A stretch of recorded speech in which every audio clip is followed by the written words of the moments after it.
this. Facebook. Oh, apparently not. We'll give. I think so. We'll give people a few minutes. Okay. Yeah, so you need more. We got to get you more. You know what? I need to shut this thing behind me.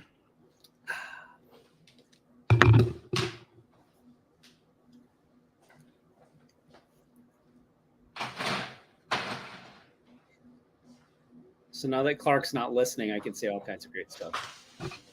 Oh, wait, he's got headless or wireless. Crap. Oh. Hey, how you doing? I couldn't hear you. Yeah, that's cool. I wasn't saying anything bad this time. I mean, you can. It's fine. Yeah. I mean, you do you. Too. Yeah, I mean, it's totally fine. Yeah. So you're rocking one of the first cups we ever made. But yes. I just happen to have the real first cup. Oh, wait a second. If you want to go real first, wait, how old is that? This is back in the day of like, I would like our logo on a cup. So I had stickers made and sat there one night adhesing stickers to things. I was like, look, we did a thing. So what you're saying is that was a pretty limited run. Yes. Yeah. Limited to like, I don't know, 6, because it turns out they're really expensive. Yeah. Well, I've got one other one. Hold on, I'll be right back. Oh, I got a black one up there. What else do I got? I've got this one. Yeah, I had one on the shelf and I gave it away to somebody. Not me. This is mine. Yeah. I like that badge. I mostly did. I have a black bison up there that probably not many people have. Yeah. Well, this is I haven't washed my hair, like taken a shower yet hat when I'm on calls, so that people, I think I just outed myself to my coworkers. Hold on. I got a badge. Hold on.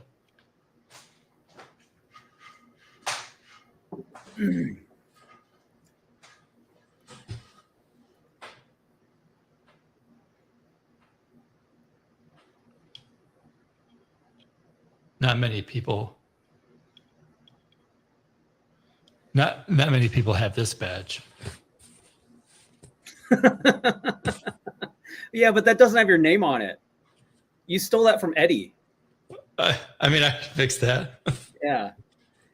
I mean, if I walked around stealing badges too, I could have a bunch of other ones. That's my yeah, there's a lot of random shit in this office. All right. Is there a market for super limited run that collectors item? God, I don't know. I sure have tried to get our stock down.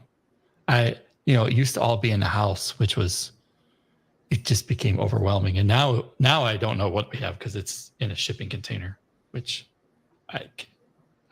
it's still hard for me to fathom that we have shipping containers. I mean, Keith, you and we've known you for a long time. Yes. You've been around for a long time. Oh boy, has it come a long way. So I was trying to remember, I went back through my notes and everything, and I was trying to remember the first time you talked to me about that conference. And I remember it would have been fall of 2011, and I had my co-working space in Austin. And I remember you calling me up and saying, hey, I'm doing this conference, that conference. Yeah. And you won some perspective on running a conference, which I was happy to share. And the other thing is you chewed me out because there was some group at George Mason University that also owned that conference as a trademark or something. And I did that, but we knew each other long before that, though. Oh, yeah. Yeah. Well, going back to my email, I found we exchanged messages like as early as 2008, 2009. Yeah. Because my first year in Texas was South by 2011, and that's when you, me, Brandon Satrum, and I forget who else. Yeah. Had tacos. Did that podcast. Yes. Oh, we did that on Developer Smackdown. Oh, yes. I'll leave it at we had tacos. I wonder. Oh, God, we were so ripped. I'll leave it at we had tacos. I'm not sure if the statute of limitations is expired on that one, so we had tacos. Well, it appears that buy this domain. Oh, that's interesting. I still own it. Yeah, that's a long time ago. But if I look through though, and we were talking about community, and so I mean, hell, that was 2011. So like 13 years ago, we were having many of the same conversations, and they've kind of like just been persistent throughout. Yep. Dude, we were babies. I mean, if I look back at some of the pictures, I was like, damn. Okay, so I know I gave you a little bit because you hassled me on how we're gonna kick this thing off. But Ross, Savannah, what are you doing? Ellie, PJ, Lydia, Don, Emmett. Welcome. Much like a decade ago, I guess, much like most people don't realize. I mean, you and I actually chat quite a bit about things, and I've come to you as a sounding board for many, many different things.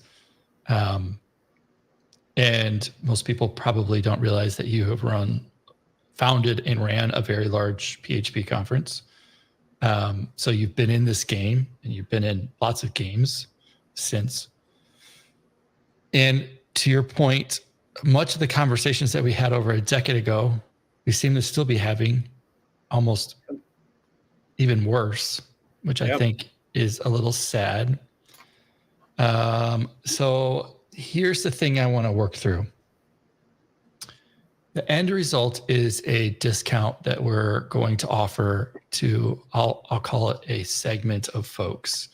And what I want is I really want to try to get the thoughts of the folks who are on the stream. And as you and I kind of go through this, and we'll talk about other shit too, but this is where we're going to start because I need to get this out the door. And so what I have is, I guess, a thing that I've wanted to do for a while. We have space. There is a need to be filled. And we have a very weird landscape of industry. So let's start with the weird landscape of industry. A lot of folks that are out of work. A lot of folks that have had budget cuts. So where company is not paying for it anymore. Where what used to be you can go to one thing a year is now like, we'll give you $250 for education, which the fuck does that buy? That's terrible. Yeah. I know, for me personally, I mean, inflation's obviously been a thing.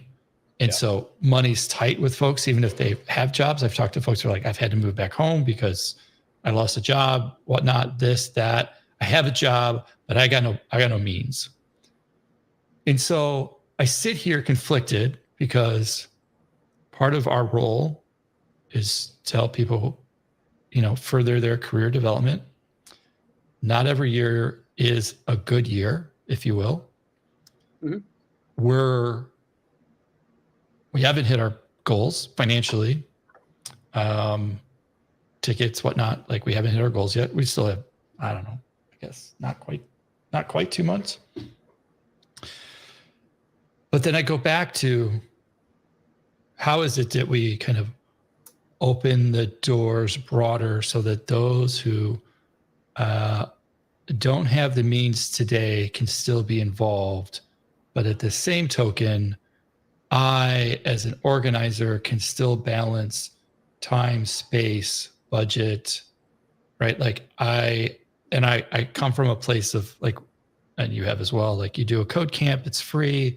It's like 700 people sign up. The sun comes out, 200 show up. You got 400 extra sandwiches that you're donating to, a homeless shelter, and you've spent, not that it wasn't the right thing to do, but you'd be surprised at how hard it is to give away food.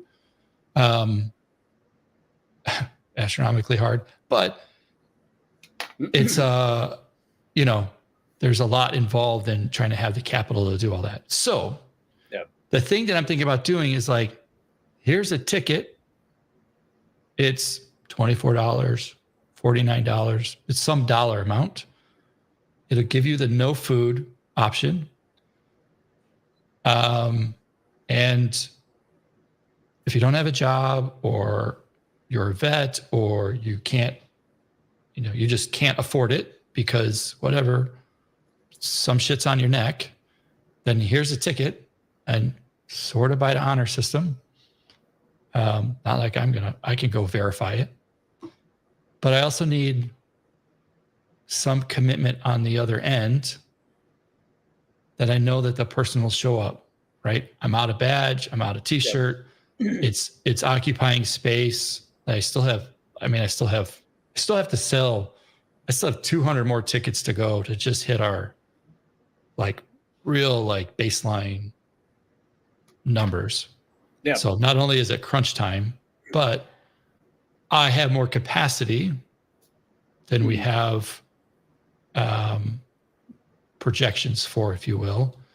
And the reality is, this is something that we should be doing anyways. So I'm going to kind of pause there. I'm going to ask the people who are online to start chiming in. But really, what's your kind of, say, vomit these words to you? What's the first things that kind of come to your mind? Yeah. So, and this, the people listening and probably may not know this, is run a lot of hackathons and conferences and meetups and all kinds of things across the board. And that pattern of 700 people register and say they'll be there and 200 show up because, it's either raining out or it's too pretty out and they've got other things to do. Life comes up and gets in the way. If we rewind, 8-10 years ago, I ran an event called Finish Up Weekend, which we called FU Weekend, which was a little bit different branding for a lot of things.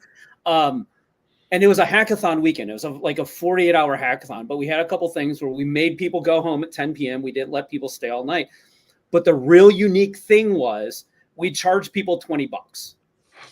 And it was really interesting because we actually set up 3 tiers of tickets. It was $20 minimum, $50, and then $100. And the $50 and $100 ticket description were, this is literally the same ticket as the $20 ticket.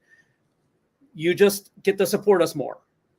And it was fascinating because we sold $500 tickets, 10 $50 tickets, and a whole bunch of $20 tickets. But what it did was, instead of that, 50% no-show rate or 70% no-show rate, our no-show rate went down to 5%. Yeah. Yep. It was mind-blowing, which meant now we had a little bit of cash in hand, and we knew that when we bought food, when we got space, we did all this stuff, that the numbers that we expected were the numbers we were going to have minus a handful of people. So because there'll always be a handful that don't show. That's just because life happens, and or they forget or whatever. Yeah. So I'm always a fan of having people put a little skin in the game. And I think if you can't find 20 or $50 of value out of being at that conference is this a day pass? Is it a couple day pass? At that price, it doesn't matter. If you show up for a day, then you show up for a day. If you show up for 3 days, you show up for 3 days. Yeah. So I'd say if somebody I say that because I don't have logistically, I can't handle a day pass, a 3 day. It's not worth it. If you're only paying $25 or $50, then whatever.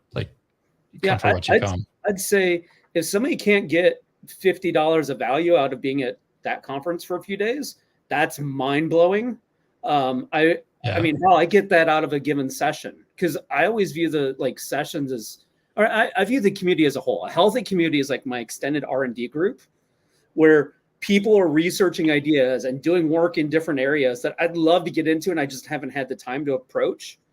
And so I think $50 does that. Now, if somebody's out of work, that $50 could be a little bit harder, but at the same time, with almost 2 months notice, like that should be more feasible for somebody. I think the blockers may be the audience you'll get will be entirely from like Madison, because it's people who might drive up from the day, or maybe if they do have some more money to invest into it, they might get a hotel room nearby at one of the other places. Yep. Yeah. So now your total cost, if it was 2,000, now theoretically you could do your own food. Like let's say you're really let's say you need to drive up and stay up. You could get a hotel room for $75. There's a Holiday Inn. There's a brand new Avid. I think it's called Avid, right up the road. Like you can get something for sub 100. So there's a couple $100. I don't know, $25, $50 for a ticket. And then, whatever you have to do for food. Well, and if you're like in that sort of spot where you're like, look, I just need to be able to be connected with the community. I just need to do something, but I need to be on a tight budget. Then picking up a roommate or something like that, ideally somebody somebody you've got a relationship with, like splitting a room for a couple nights brings the cost way down. And assuming that works out, like that makes it work even better. So Jessica says, my first thought is having to leave for lunch is a huge bummer. I mean, the reality about food is it's really expensive. Like I can't change that. Yeah. And if I don't sell my numbers, I'm still buying the food. Like I mean, that's a whole nother problem. Well, I mean, and there's a good segment of folks. Not that we've had the no food ticket for years now, but there's a lot of people who buy it. Well, I mean, hell, the theme is camping, so set up a picnic zone and you encourage people to bring lunch. So that's the hard thing. I really can't say anything for not to keep my ass out of trouble. You are not allowed to bring in outside food into the Kalahari. It's okay. So Clark, you're under contract. But let me define outside food. Okay. Technically, that includes anything in the fucking resort. Like it's supposed to only originate from within the convention center. So if I went out and hypothetically did a Taco Bell run and brought back Taco Bell for myself. If you walked out of the convention center, got food in a resort and brought it back in, you're technically not supposed to do that. Man. Okay. Now I've never seen them get on anybody about that, because at the end of the day, you still bought it at the resort. We have gotten scolded for having food inside. Yeah, I think. But I can't. I just look the other way. I think if you ordered a dozen pizzas, that's one thing.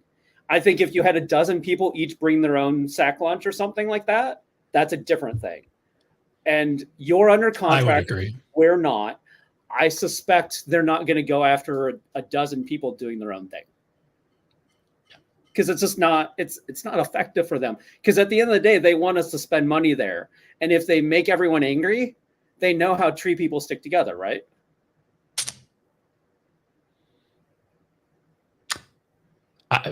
We're on shaky grounds this year. Sorry, Clark. I'm not asking you for approval or disapproval of anything. I understand your contracts.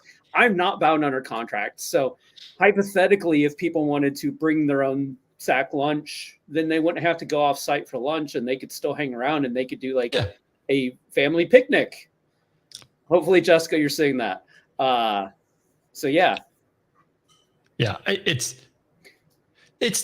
just the unfortunate side of kind of what it is, where we're at and what we do. I'm not here to debate the merits of the contract. Like, it's every venue. That's just how they work. They suck. This is why you brought me on, because you needed somebody who could figure out how to skirt the rules. And I mean, I skirt enough of the rules. That's true. Believe me. But at this point, like I've got our financial commitments that have to get met. We're not there. Yeah. I see the community in a place. You and I were talking about this the other day. Like, shit is folding up. Like, yeah. I don't know if it's just me that feels this grief, but like shit is shutting down. And I don't know how, if people really realize it, but like the user groups are folding up, the code camps are folding up, numbers aren't the same. And I keep hearing from person after person, they're like, I'm out money right now. Like I can't do it again because I'm X number of thousands upside down.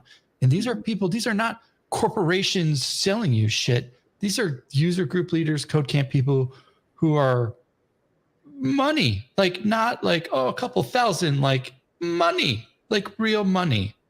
Well, I've got hard data to back up that. So some of the people in channel know I ran a bunch of tech events accounts to like tweet about stuff and meetups and everything across the country. Did that since fall of 2015 and shut it down really during October of 2020. So had a good 5 years worth of data, with 4 of that being pre-COVID. If I looked at June 2019 in Austin, and there were 55 meetup groups meeting at least once a month. Some of them were getting together every week. Some of them were every 2 weeks. But that means for a given month, there were easily 100 meetups. And these are technical meetups. These are not like your hiking club. This is like the PHP meetup or the .NET group or whatever. There were 55 of those meeting at least once a month, which meant for any given month, there'd be 100 meetups during the month. And this was in Austin, which is granted is a pretty good market, or was a pretty good market for that. Last Friday, so that would have been the 5th or 6th of June. I looked for the month of June, and there were 7 meetups active. Some of them were still meeting weekly. Almost none of them were technical. It was all getting introduced to the tech community, getting introduced to Austin. But they're grouped as technical events. And I'm just like, holy crap. And of those 7, it was getting introduced to things. There was a couple happy hours in there. There were a couple like Bitcoin, like blockchain kind of things. One AI one, and that was it. I was like, holy crap. So just the Austin market, which is where I'm deeply familiar with, that's almost a 90% reduction in the number of meetup groups that are active, let alone the number of meetups that are occurring. And it's not a summer kind of thing, because this was June 2019 compared to this June. I don't know. We just, I got Savannah's working with me this summer. We just went through and emailed 150 user groups, all the ones we could find in Meetup across like 5 or 6 states. Yep. But that's all there were. Yeah. Like that ain't a lot. Yeah. I mean, when I was doing the Meetup stuff, I was monitoring like near you would have been Madison, Milwaukee, Minneapolis, Chicago. I had Des Moines. Going further out, like Indianapolis, Detroit, St. Louis, Kansas City, like a huge, massive community. I mean, at one point it was 200 and some thousand people across all those groups. And it's wild because so many of those groups have shuttered. But then also, Meetup is killing me here. About 22, I think, like November of 22, they shut down access to their API. So I can't even get like better data at this point without manually going through it, which sucks. But what they're not seeing is that the tech community specifically is floundering. There's not that connectivity. There's not the sheer size to it. And at the same time, they cut off what was a great promotion channel for them, because all that data is being, used and promoted. And at the end of the day, that's all Meetup organizers want. They want to know if I get, one, that people will sign up for my meetup, and two, if people sign up, they're reminded about it and they show up. That's it.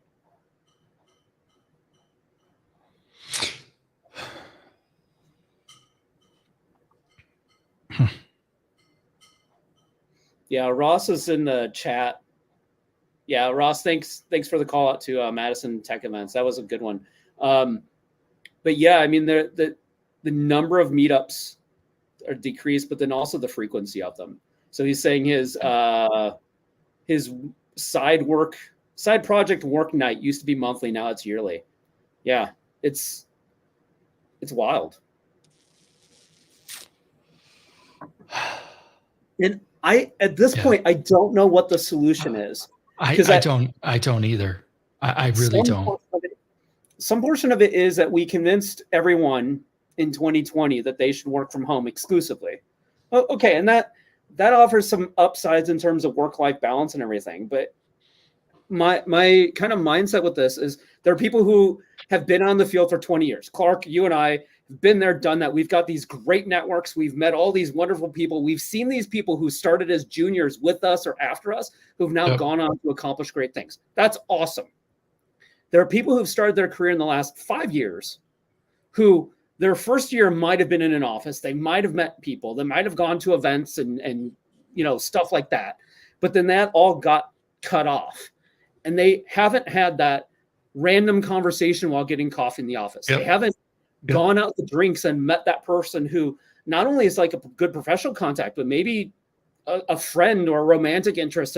There's all this serendipity that just disappeared. That if you started your career in the last 5 years, I wonder, like, how are you approaching that? Like, what does that look like in your world? Because it looks wildly different than ours. I'm with you, man. I mean, I'm obviously on the other end of all of this in multiple ways, right? We have the experience in that this is, I'll say, how we grew up. So it's very obvious to somebody like you and I, like, why this stuff is important. I know for some companies that I talk to, like, call it their marketing people or their whatever, again, it's the people, messing around with sponsorships. Some of them don't even know that this kind of stuff is a thing. Like, they're like, there are conferences that are not run by companies. You're like, the fuck are you? Yeah. Like, what?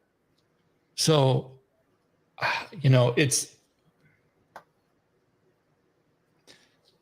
we're at the upper bounds of what we can do to reach people. Like, even if I have this $25 ticket, I don't know if it's going to reach the right people. Like, I'm not, I almost got, I guess we're on LinkedIn. I almost got banned on LinkedIn today. So that was fun. Yay.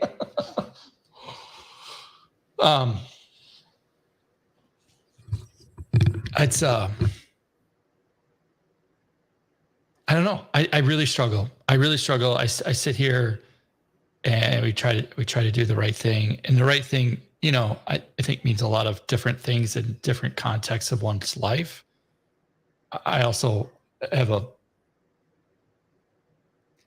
responsibility to, I don't want to say keep this going, but we have to pay bills, and that's gotten harder.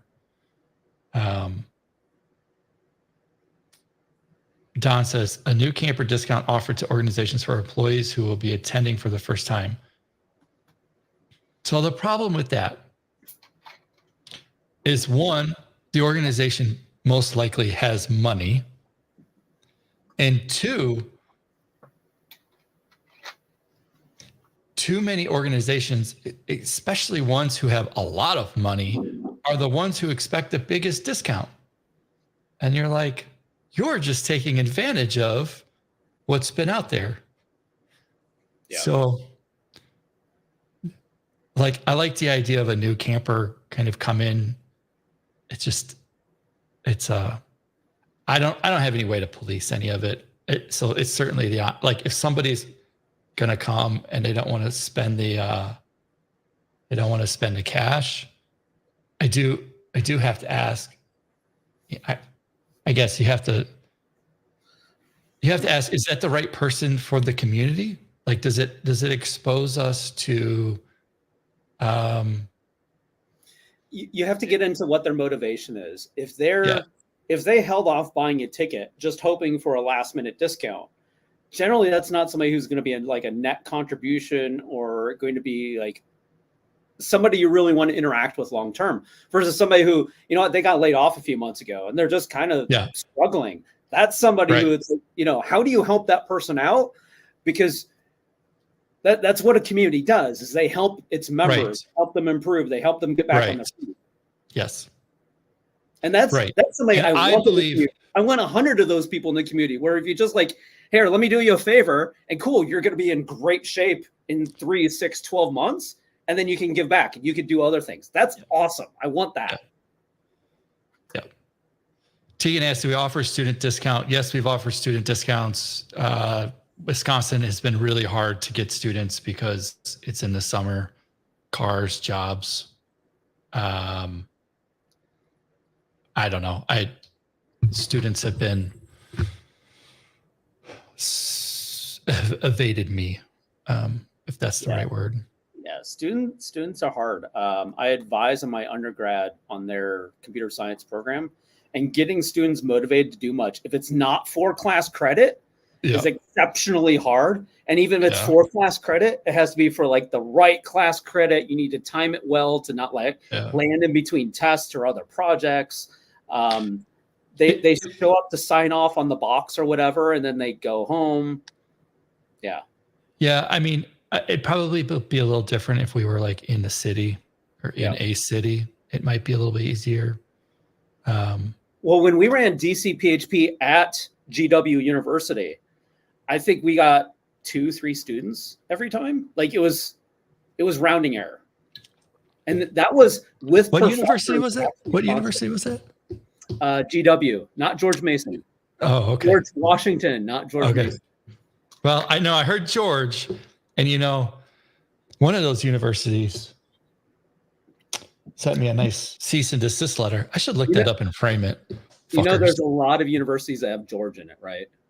That's not a super uncommon name. Well, I don't like any of them. They're all dead to me. All of you. Though you should frame the cease and desist. That's the way I look at the world. If they spend enough time to have a lawyer write you a letter, that's awesome. Well, the thing is, I don't think we had this email account back then. I don't know what email account I'd have gone to. Well, I bet we have it. I bet we have it because we would have all the lawyer bullshit in like our documents. Yeah. So there's got to be. I can't imagine you've received many cease and desist, right? I mean. No, but that was early on. Yeah. Okay. Like that was 2010, 2011. Man, I was so pissed that day. I was like, you motherfuckers. Oh, yeah, There's no way I'm backing down from this. You guys can go to hell. No way. And just so the audience here knows, I went to George Mason for like 3 semesters, got half of a master's degree, and bailed. That was my only association with it. And Clark's like, you son of a bitch, this is all your fault. And I'm like, what the hell, dude? We have that kind of relationship. Let's see if their site's still up. Yeah. Oh, they're no longer active. Oh, I wonder. Well, I guess they still have the domain, but. A couple companies ago, we got a cease and desist from a company that had a very similar name. And it was funny because they're proving they're trying to prove like how much they used it and how active the name was, and how, when people thought of it, it was them, or like when they use a name, they thought of them and everything. They're like, look, we sponsored 3 events last year, and that's just how popular we are. I'm like, that was March for us. And then so it was funny because my counter to them was, here's the events we sponsored. Here's the people who have mentioned us in context along with all this stuff. Here's the blog posts we have. Here's the press coverage we have, like, bring it. And it's funny because then they backed off and shut up and went away. But cease and desist are fun. Yeah, that was. Oh, the memories. That's when I found out how much a lawyer really costs. I was like, oh shit. Can we do this for 1 hour? Can we get it done in 45 minutes? How much does it really cost? Aren't you really smart? I think you should be able to do it in 30 minutes. That's a hard discussion to have. I've been there too. Yeah. Oh, back then, I look back, it was so much easier back then than it is now. It really was. So much easier. Is that because you're old? That certainly plays a factor. Like we used to put the kids down in the bed and I would go back, and it'd be days we worked till 3 o'clock in the morning on this stuff. And now I get to 9 o'clock at night. I'm dead. Like I don't know. I don't know if it's old age. I don't know. I don't drink enough caffeine anymore. Yeah. I just can't. I just don't have the stamina anymore. So 25 or 50? I don't think it makes a difference as long as it's like more than 20. I don't think it really makes a difference. I think it needs to be tangible. Like $20 is like rounding error for most people. And it's like, yeah, it's $20. It's not a big deal. I think it needs to be more than that so that they've got some skin in the game. I think 100 is way too high. Yeah. So I think 25 or 50 works out nicely. I think 49.95 is a nice round number. Or not round, but in marketing terms, it's a nice round number. That'll flow well.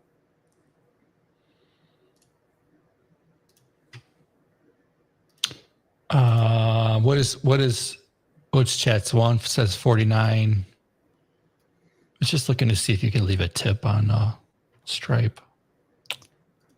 Yeah, Ross agrees with me because he's smart.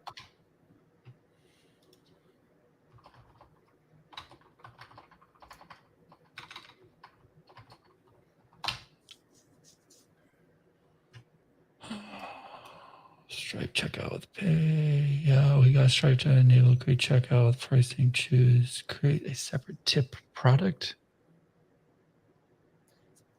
Are you launching it right here? Well, I'm going to launch it after this. All right. Carrie's a little scared. I guess we're both a little hesitant. Just that.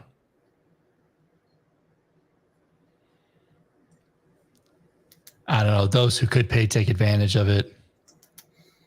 Mostly companies. Yeah, I think your biggest risk are effectively people who are effectively freeloaders. Well, they'll take the huge discounted ticket and they'll say, "Hey, look at the deal I just got." Yeah. And at the same time, though, well, yeah, let me think through this. So I think, there will be freeloaders who take care of it. There will be companies who'll be like, "Oh yeah, well now I can send more people," which isn't always a bad thing, but there's no meals, so they still have to figure that out. And they still, if they're sending people, they still have to figure out like hotels or whatever. So you might have a few people that live locally that now get sent. I think the vast majority of people who buy it on their own and show up, and maybe they should have bought a full ticket, will get there and be like, "Oh wow, this is actually a really cool thing." And some portion of them will feel deeply guilty about getting it under false pretenses. And if somebody does the wrong thing and they feel guilty about it, okay, cool. Yeah, I think that's somebody that should come back and be like, "Okay, cool, do it the right way, no harm, no foul. Let's move on." But I think the people who just want to take advantage of it and won't get as much out of it, they won't enjoy it, and they just won't be back anyway. Yeah, and I think my hesitation is more just to companies. The company who's like, "Oh yeah, I can send 10 of my people for $200," and knowing full well that they make more revenue than we would make in a decade. But you could, like you said, you can make the argument that they weren't going to come anyways. Yeah. And I think if they're doing that, most of them are probably going to sign up with their company email anyway. So I think you'd see that. And I think now you've got a list of people who you need to either get it better engaged or just not deal with anymore. Because those are not the type of people that make for a good community member. I feel like we should really be doing, and I don't know that I have the bandwidth. Well, I know I don't have the bandwidth to do this, but this is probably one of those things that sits behind a lead wall. Enter your email address. Here's a discount code. I think that's a very reasonable approach. Ross actually called out requiring a link to their LinkedIn profile. I think doing a penalty or something if they're lying and they're actually employed, I don't think that's a good route. But I think requiring a little bit more information of saying, hey, look, we need to understand, give us your LinkedIn profile, give us an email, some sort of qualification to be able to understand, is this just a random person, or is this somebody who's actually a professional or a young professional just getting started? Yeah. Reality is I don't have a lot of time to do it. Yeah. And I got a client project that needs to get out the door. And I got a graduation party this weekend. And I got a customer meeting next week. And I got emails to send to all the speakers and all the attendees. I'm not trying to make an excuse. It's you're right. I should have all that shit. I don't. Because I don't. You mean you've got limited amount of time to accomplish all your dreams and ambitions? No way. Yeah. Yes. Yes way. Yes, Keith. Yeah.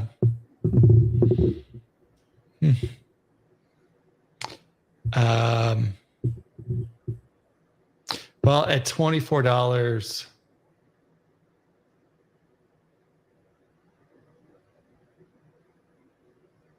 I know I keep coming back to $25. It just does $25. Let's figure out some boundaries on this. $25 will get you into the main conference. Does it get you into the workshops and all that sort of stuff? So Jessica and the folks at Heartland Business Systems are going to do a workshop on Monday around, and we just put it on the schedule today, around working on your resume. Oh, so awesome. I think that's a place where they can, I don't want to say I would expect them to go to, but if you were looking to advance your career and you were looking to whatnot, I would say you should be at this. Nice. This is how you start the thing. So well, shout out to Jessica then and Heartland Business Systems. That's awesome. That's a good concrete way to do something for community. So that's congrats to them. Yeah. So then this ticket would get them access to workshop day, that workshop in particular, the conferences as a whole. Would it get them a swag bag? Yeah. Okay. Would it get them no, there'd be zero food. Zero food. Would it get them to the water park party? Yep. And the distinctions I'm making are things that we're able, I don't want to say enforce, but just handle, right? So that means t-shirt, badge, bag, water park party, zero food. And obviously at that, it's 12, 13, 14, 15.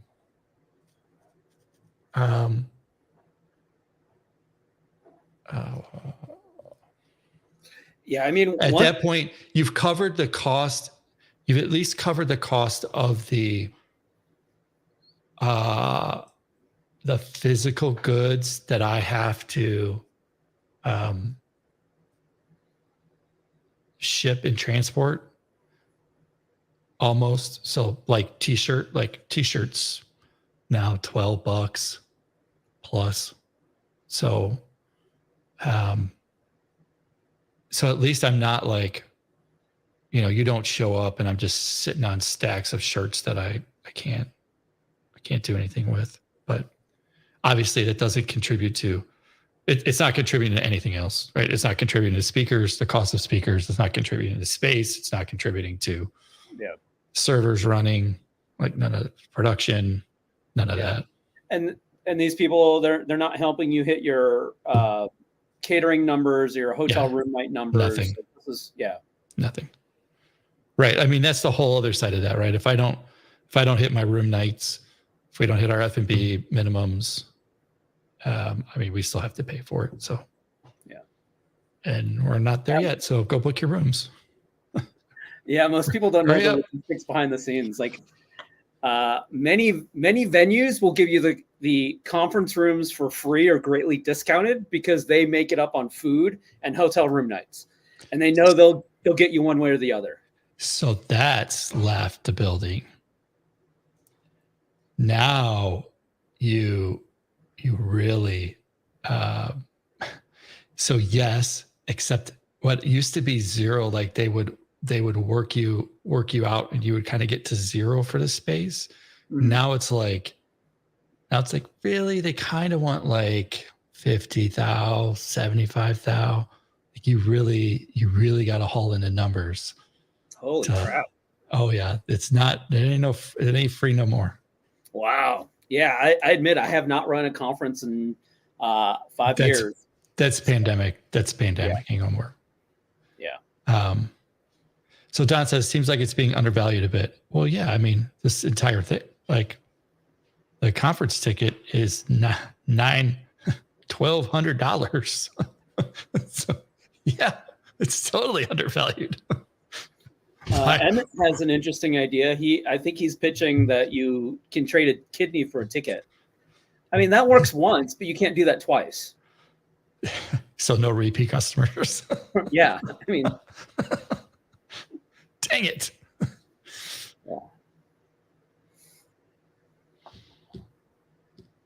Yeah, so people are kind of all over the board. 25, 75, 100. I mean, at $100, like it's undervalued anyways at $100. Yeah. That's not really the point. The point is like, if you're really having financial troubles, I want to take the barrier out because you still have to buy a room and other things. So that fundamentally, that's your goal is you've got a community that needs a hand. You've got individuals that need a hand.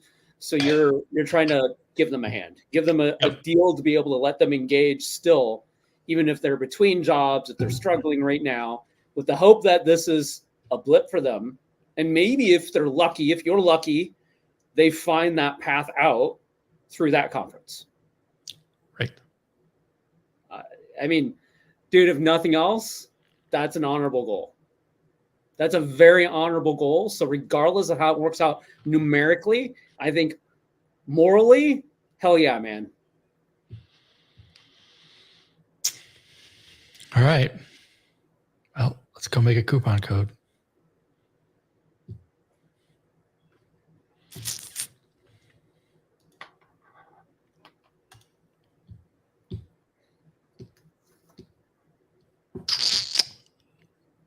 Now to get the word out.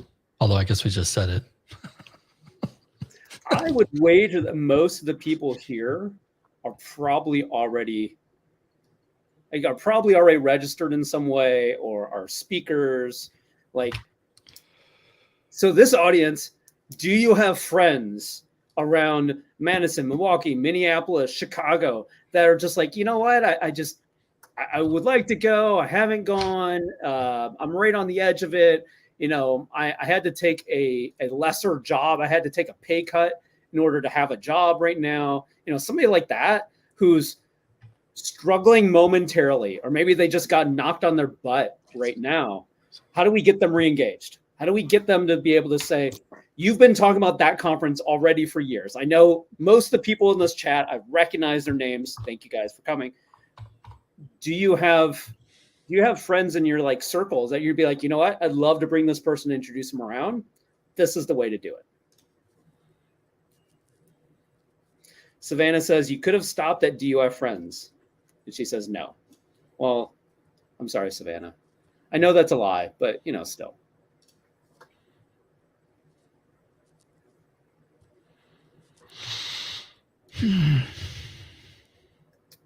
curious that for the folks that are in the chat, put a thumbs up or something if you know somebody who is out of work looking for a job.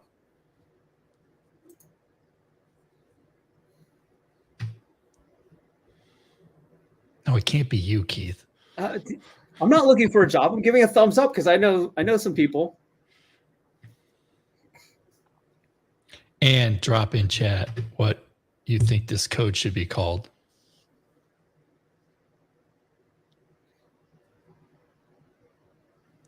Because naming's hard.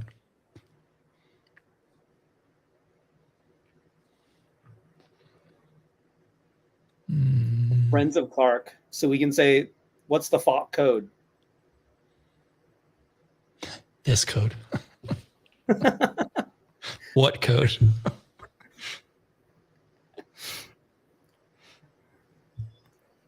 Which code should I use? This code.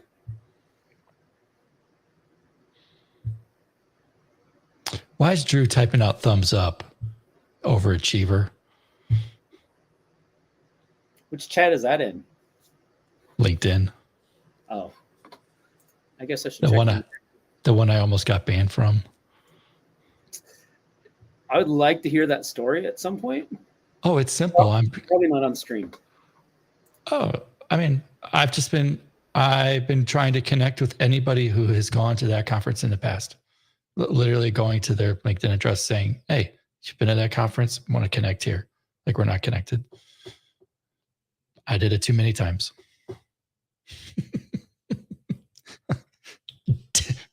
Didn't know there was limits to being social. Well, LinkedIn, you can be so social, but not too social. Not too social. We don't want you to be too aggressive. Yes, rate limited, Emmett, sort of. I was very much smacked.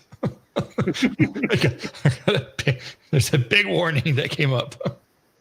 They were polite. They said, you may have an extension that is wreaking havoc here, or you're doing things that are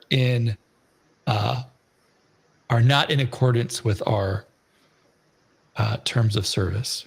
So it's more of a polite cease and desist, effectively. Yes. Yeah. Yes.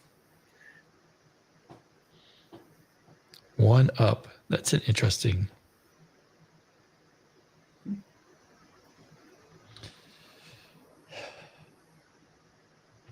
Yes, a couple of people have suggested, well, there's one that's like help a dev out. I think that's the wrong framing. I like the intent. I think the framing is wrong because no one ever wants to feel like a charity case. No one ever wants to feel like, come on, we all have a lot of pride.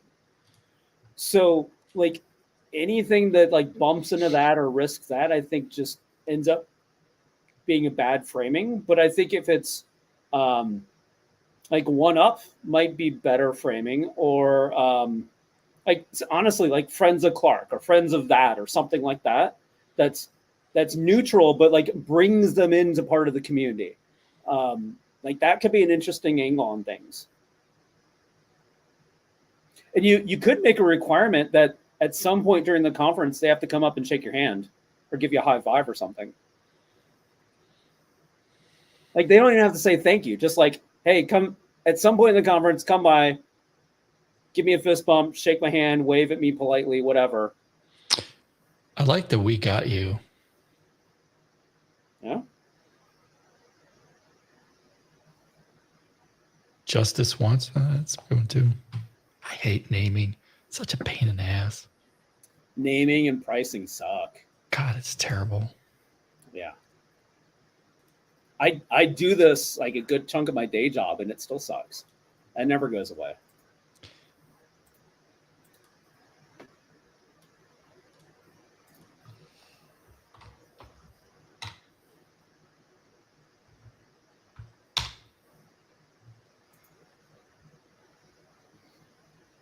And I just realized I'm not connected to Jessica on LinkedIn. I feel ashamed now. But she didn't block me, so it must not be personal.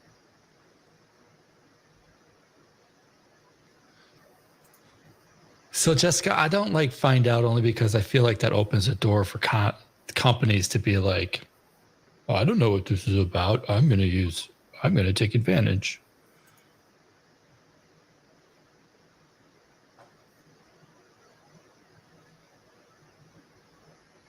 I think We Got You is pretty strong. Just This Once is a good one.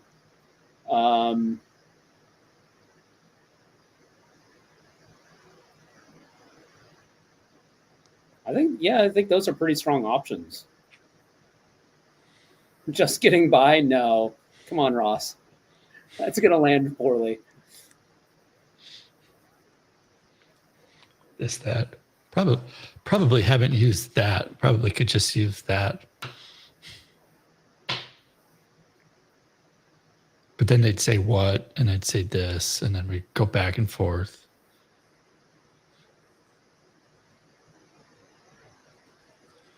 Mm-hmm.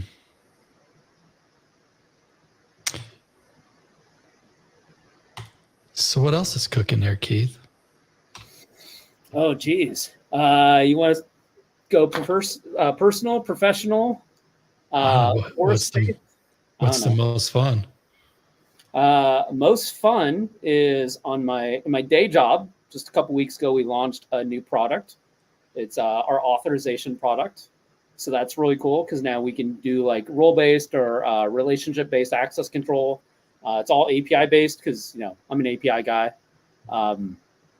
That's on the professional front. On the personal front, we're taking a family vacation this week, leaving on Friday for the first time in, oh geez.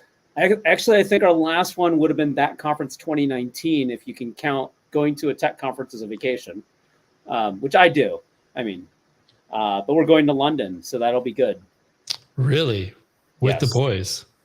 Yes, it'll be my first international travel in 5 years, and theirs for their first international travel ever. How was getting passports and all that? We got those like a year ago. It wasn't a big deal. Like normal fees, normal pictures, everything like that. We were prepared for it to take longer, and it took about average. Was it probably 5 or 6 weeks? Slightly jealous.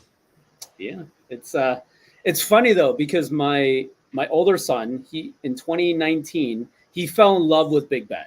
He thought Big Ben was the coolest thing ever, and he said, "Hey, can we go to London?" And I said, "Okay, you're 4. No, we're not going to London. But in 2024, you'll be old enough. Your little brother will be old enough. You'll remember it. You should have a good time, everything." And then I promptly forgot about it. I forgot that I said anything about this. But then last year, he came up to me and he said, "Dad, next year is 2024. You said we'd go to London. When are we going?" And I went, "Oh, crap. Now I have to follow through on that promise I made years ago and totally forgot about." So, yeah. It's cool. Yeah, it'll be fun. And we are going to see Big Ben because that would have just been wrong if we hadn't. So I need a description for this discount. Which discount? I need a description that ends up on the receipt. Oh, interesting. Mm-hmm.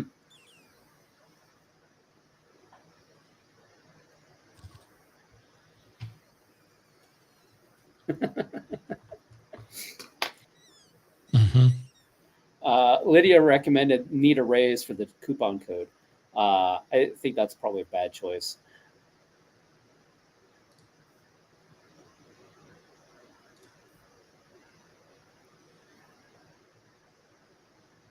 I would say keep it simple and just say like that conference 2024 or something. I mean, just a reminder of like what it's for and what because that's what that goes on their credit card statement, right? It goes on the receipt. Okay. It's not the billing vendor. Oh, gotcha. Okay. Then in that case, I would say, something like discount ticket to stay engaged with the community. Like put like the purpose in there a little bit. This is Yeah. Yeah, you just like putting me on the spot in front of everybody. I get it. No, this would be a no food everything ticket, right? No, this is a no food everything ticket. Yeah. Well, that's the only other ticket we have. No meals, just deals. No, because that's not the intent. Yeah. Because we have that ticket. Maybe I should really create a different ticket. No, I can't do that because then we can't do that. I don't have the time.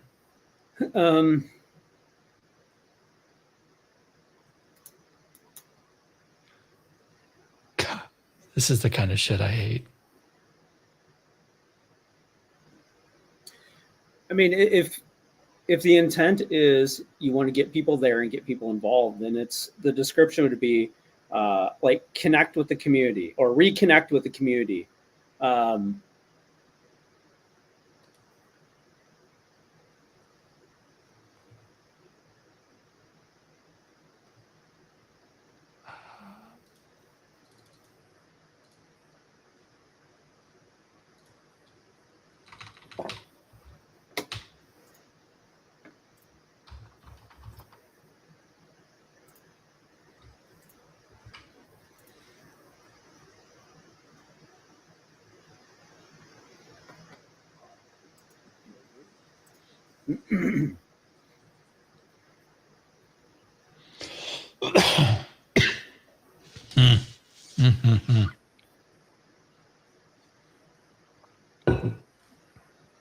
Yes. People are getting confused the ticket versus the discount.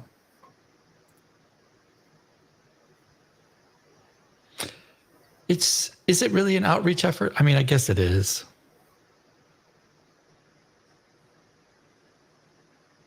Sort of. Like this is you need a lending hand.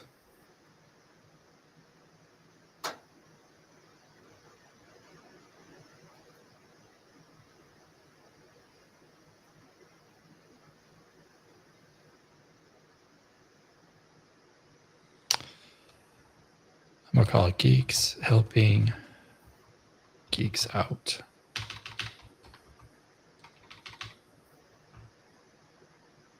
Oh, pay it forward. Yeah, we'd have to know it's one of us.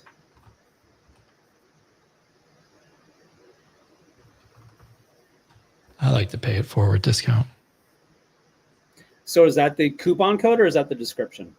That's just a description. Okay. That not the ticket description. That's the description of the coupon that ends up on the invoice. The code is we got you. Cool. That description connects with the original coupon code too. So let's see if this works now.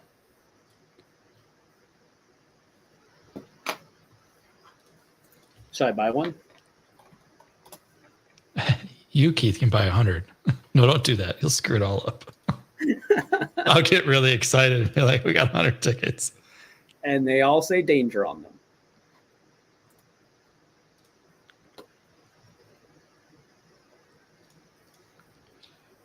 We got you. There it is. Is it live on the site? Yeah. Holy crap, you moved quickly on that. That's why we built our own system. So wait, where's it on the site? It's a no food ticket.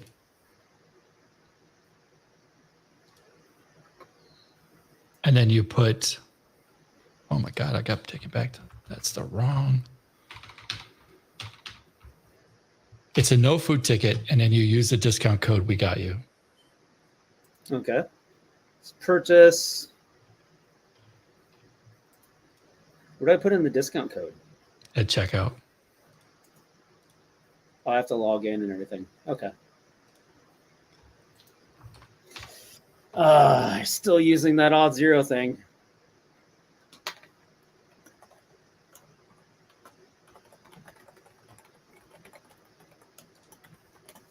Yeah, well, Live testing on the site here.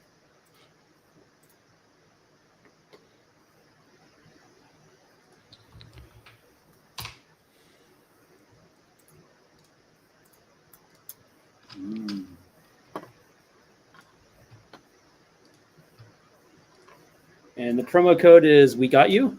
Yep. Got you. Apply. Dang, son. Yeah, Ooh. looks like it works. I won't actually purchase it because I'll throw off your numbers and you'll get all upset at me and, possibly kick me out or something. I don't know. Do Geek Links and Campmates? So Don asked a really good question. Do Geek Links and Campmates tickets count towards your ticket sales goal? Guess what, Don? No, you lose money on every single one of them. How about that?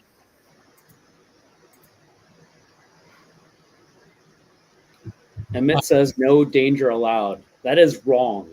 There's always danger. Jessica asked, how are we going to know that they can come to the workshop? I will handle that with email, and I'll know who took the discount on the order, and we'll have to email them based on the order. It's only the fastest way I can try to get to this. Okay, so cool. Everybody who's in chat, now go find the person who needs the help and go give it to them. And as a further request, if you bring somebody, if you recommend somebody, make sure they meet somebody else as soon as they show up. Because one of the most disconcerting things is you go to an event, you don't know anyone, like just bring somebody, introduce them to a couple people. Most of us are friendly. I mean, not me, but Clark is super friendly. And introduce them around.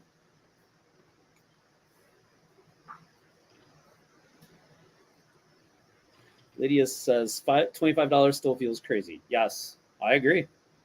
I think $50 feels crazy too, but it's not my call. Yeah, I mean the reality is this is crazy. But if you're gonna come and stay, right, then you still have a hotel, you still got food, so your total cost is still more. Yep. Yeah, it ends up the ticket price is not the big price. It's not the biggest thing on that point. It's the hotel, it's the food, it's everything else that goes on with it.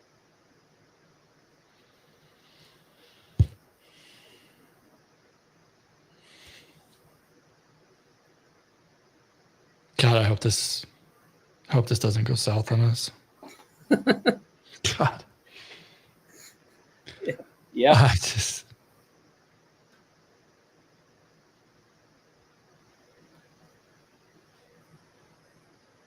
Adam, thoughts on people who would like to go, who are employees, but the companies are being cheap and not paying for training. I mean, look, if you can't afford to go and this lets you afford to go, then you get to go. I mean, it's essentially an honor system. If it gets abused, then you know that this will not exist after my contractual year next year. Yeah, I mean, that's really what it comes down to. Like at the end of the day, I still have to pay the bill. So if it gets abused and TC goes away, then we know why. Not that this is I've clearly fucked up in other areas, but no, and I would say just have to sell the tickets too. Like, I'll actually push back in a different way. Your career is not under control of your employer. It's not dependent on your employer. You can't make your employer, you can't delegate that authority to them. If you do, you're going to be subject to their whims, their controls. You're going to only be able to learn the things that they want. And most of our careers are not defined by that. They're defined by those chance conversations, by those things that you're interested in, that you decided to learn about because you read a cool article or you met somebody that was working on something or whatever. You can't let your companies control what you learn or how you learn it. Yeah, some of these things can be expensive. Training can be expensive, but like, what's the cost of not doing it? And so I mean, for that conference for a couple years, actually, 2017 and 2018, I think, my company at the time didn't pay for anything for me to go. I did it all myself because that conference is that important to me. And I actually had to take vacation time to do it because my company at the time was being kind of a pain in the butt about it. They said, your job is not to go out and present. So we're not covering that. I said, all right, fine. Well, I'll take vacation time. And I think if we're not willing to invest in our own careers, why in the world will our employers be? So, Adam, I see you agree. That was not directed at you specifically. That's just like, we need to, I would approach our careers as like investment of what are you investing your time in? What are you investing your money in? And fundamentally, if you're employed and if you're in tech, you could probably figure out how to make that happen. Would you have to sacrifice other things to make that happen? Quite possibly, yes. But that's how life works, is we sacrifice time to put time into other things that are more important. We have to do the same with our money. We have to do the same with our energy, our passion, everything like that.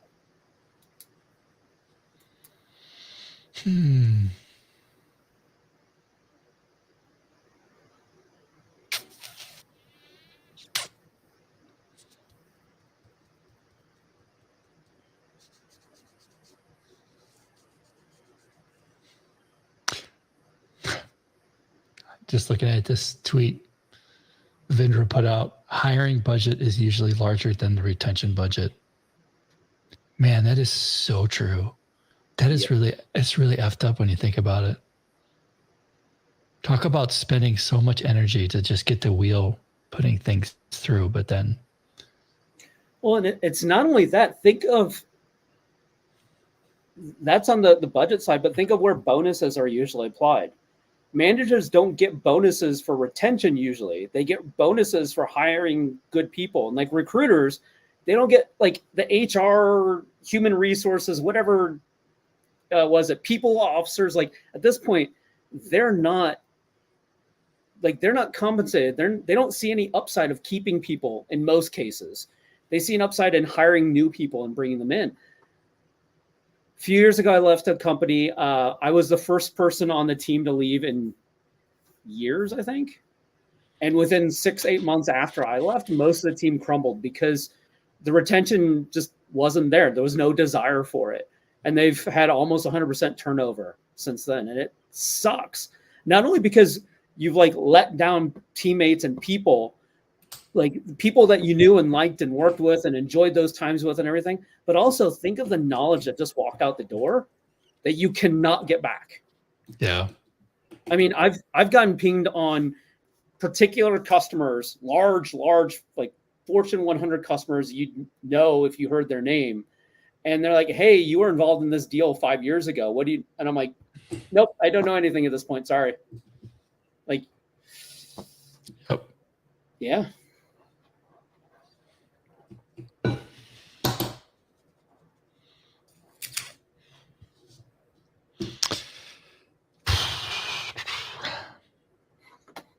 Should I?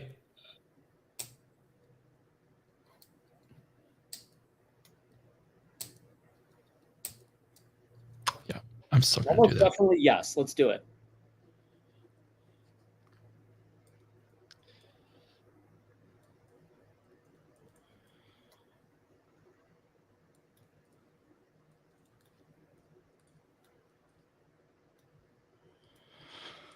All right.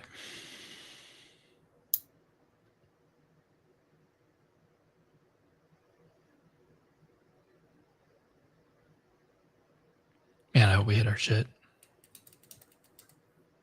Yeah. I tell you, man. Well, we will be there. I'm just tired again. It's just one of those things where it just feels like you keep getting kicked when you're down. You know, you're like, oh, again. Oh, great. Another time. Great. Yeah. Can I have another? Can I have another? Let's go. Give it to me again. Is that all you got? Kick me again. Yeah, our space is so freaking weird right now. Like in all kinds of ways.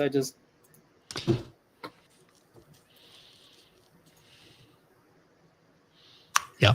And I don't know what the next step looks like. That's what gets me, is that like, okay, is this the new normal? Is this what we're going to be, how we're going to be? Like, is this what we have to deal with for the next 1 year, 5 years, 10 years? And it just makes no sense in general. Yeah.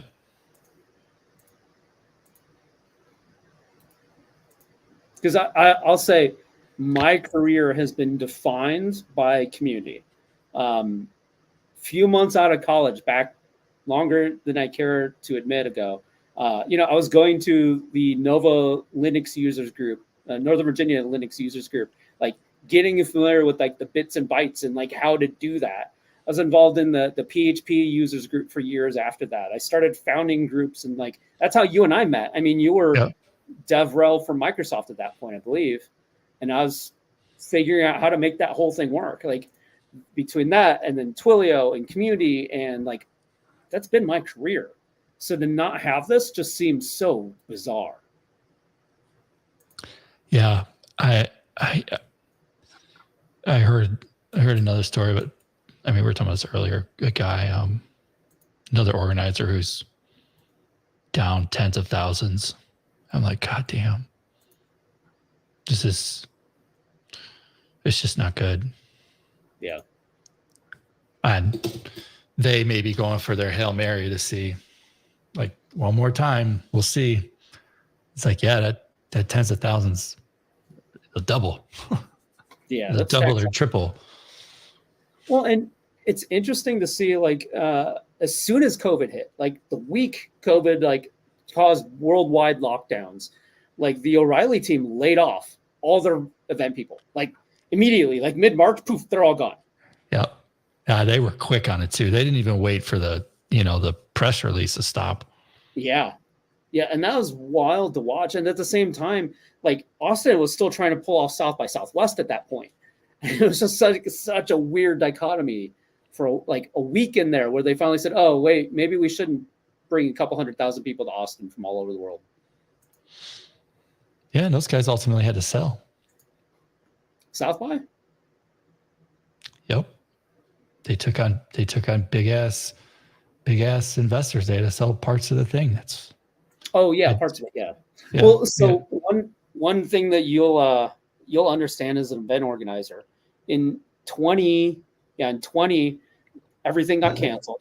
In 21, like things started kind of coming back a little bit. In 22, things were a little bit bigger, but in 20, all these venues that are outside of the convention center itself didn't return any event organizers' deposits because they declared an act of God, all this other stuff. Some, like in general, they didn't. And so companies had previously sponsored for years. In 22, they didn't sponsor events because they're like, what happens if it shuts down? I was out 10, 50, 100K last time around with no upside whatsoever. And so there were a few organizers I knew, they're like, yeah, we're not even going to consider it for another couple of years. That's also how the contracts now are with sponsors. Most want 100% of their refund if X, Y, or Z, which basically we would be screwed if any of those things happened. And two, a lot don't want to pay until, say, 60 days out to an event or 30 days out because they're afraid that we're still acting like it's May of or March of 2020. So they don't want to engage until less than 60 days out of an event. And then they come in and are coming in hot in the last, 30. It's like, as an event organizer, that's a disaster. It's an absolute disaster. But they don't want anything. They're so afraid that everybody's going to go upside down. And it's like, you don't even realize, like, 6 months. I mean, people are already committed. Like I can't even quit next year. Like I don't even get that choice. So that's not even you playing your whole 30 days thing. Like, okay, let's put our big pants on. Like, okay. Well, when I when I was running all the tech event stuff, I had one of my revenue streams was promoting events certain days out. And we would watch like what engagement we would get and like which tickets, like which links would generate sold tickets. And that starts 6 months out. Oh yeah. Because people, if they have to book flights or hotels or any of that, like you need that level of preparation for it. Yeah. I mean, like for this trip we're taking, like I had to book it in January and I had to get approval like then from my boss to be able to be like, hey, I'm just going to be out like 100% offline for a week. And then started like filling my team in on about it like a month ago. Like it's just not. When speakers like start to hype train, 7 days out that they're going to an event, it's like it's useless at this point. Like it's cool, like people, like you get the people who are going excited, but anybody, if you were trying to help the organizers out, it's not doing anything. Like it's way too late. Yeah, I always try to start like 3 to 4 months out because at that point, like, so my timeline has always been, and this holds true for most events, is that 6 months out is 5 to 6 months out is when the CFP opens. It's usually open for about a month. 4 to 5 months out is when all the speakers lock. And at that point, I, as a speaker, should know if I'm going or not. And then like that's when the big marketing hype really starts, because now you as the organizer can start talking about like, hey, this person will be there and this person will be there and we'll have this topic and this topic and all that sort of stuff. That's when most people can start working on their bosses to be able to say, yes, I'll get value out of this event because I'll meet these people, I'll learn about these frameworks and these tools and all that sort of stuff.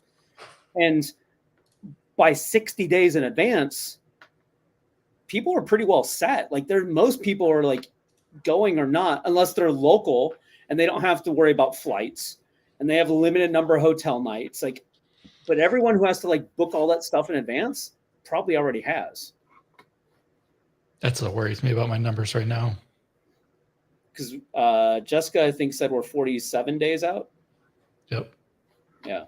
Yeah, it's go time. Like, let's go, people. Get your shit. Let's make it happen. Yeah. All right, brother. As always, it's a pleasure seeing you. Good seeing you too. Lydia, Jessica, who all we have on? Tegan, Ross, Emmett. Who else did I see? Inarticulate Architect is a cool name. It's a mouthful to say, but hey, Rob. I believe that's Rob. Don. Drew. Savannah's was here a while ago. Ellie was here. I don't know if she still is. Nice to see you.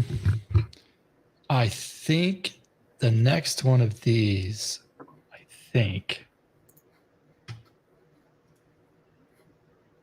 Friday this week is open. Not going to do that. I think we'll be returning. Oh, my schedule just got whack. I'll do one without you. You will definitely not end up banned. I promise. That might be a thing. I don't know. My next 2 weeks they're bad. Yeah, so am I though. I'm off time zone wise, and oh yeah, that's right. Advancing across the globe here. I will extend an offer to everyone in the chat now, whichever chat you're on, YouTube, LinkedIn, whatever. Come see me during the conference. I'll buy you a beverage. Not top shelf because I do have a budget, but just tag me at some point during the conference. And if you're really lucky, I may save your life. That happened last year, but who knows? We might get lucky again. I might have to save somebody else's life.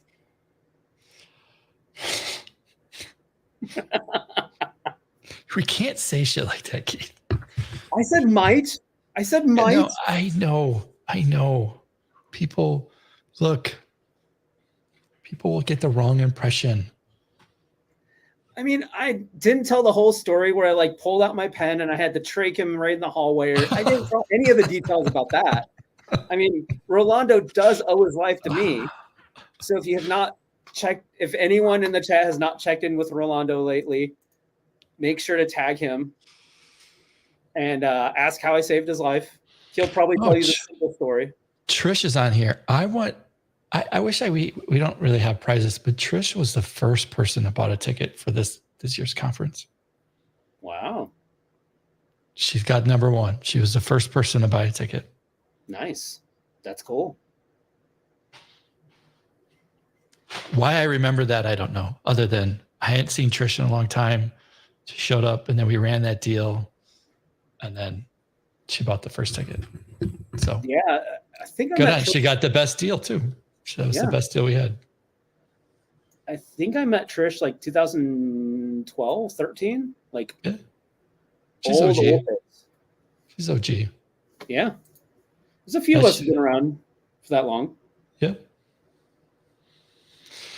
All right, man. I gotta go do real client work. Yeah, I have to go do my day job. Yeah. Yeah. All right. Peace out, chat. We'll see you. And definitely anyone in the chat, ping me in person at that conference. Happy to buy you a beverage. Have a good one.